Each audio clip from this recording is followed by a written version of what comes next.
আসসালামু আলাইকুম রহমতুল্লাহ। মোহাম্মদ সুমান আলী পিয়াস shopping house থেকে বলতেছি। আমাদের গতকালকে অনেক ঝড় বৃষ্টি হয়েছে আমাদের চাঁপাইনবাবগঞ্জ জেলায়। তার প্রেক্ষিতে চলে আসছি আজকে দিনমান হচ্ছে বাগান পর্যবেক্ষণ করতেছি।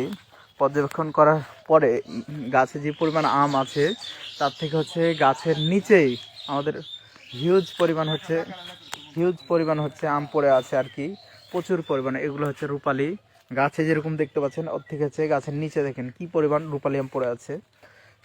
আমার খালুজান হচ্ছে রূপালি আম কুড়াচ্ছে, দেখতে পাচ্ছেন। এগুলা দেখেন আমরা ব্যবসায়িক গুণ আমরা কি হিসাব বাঁচবো বুঝতে পারছেন। এই যে দেখেন রূপালি আম সাইজ দেখেন, এই রূপালি এখন হচ্ছে 5টা 6টাই কেজি হবে, আর কিছুদিন পর হচ্ছে 4টাতে কেজি হবে, বুঝছেন। হিউজ পরিমাণে এই যে রূপালি দেখছেন, যে পরিমাণ আমাদের মানে কি বলার ভাষা নাই আর কি। আমাদের গাছে থেকে নিচে অনেক অতুলনীয় মানে অনেক বেশি আম পড়ে আছে, যেটা হচ্ছে আমাদের বলার ভাষা হারিয়ে যাচ্ছে আর কি।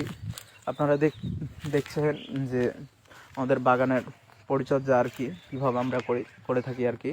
এ হচ্ছে আমাদের বাগানের পরিস্থিতি। প্রত্যেকটা আমের সাইজ এবং হচ্ছে ফলন মুক্ত আম।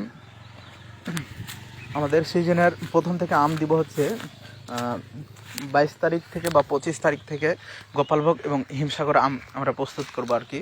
আমাদের গাছের নিচে দেখেন কি পরিমাণ, এগুলো হচ্ছে সবই রূপালি আম, হিউজ পরিমাণ আম পড়ে আছে। এই দেখেন কি পরিমাণ আম পড়ে আছে, যেগুলো বলা বাহুল্য নয় আর কি।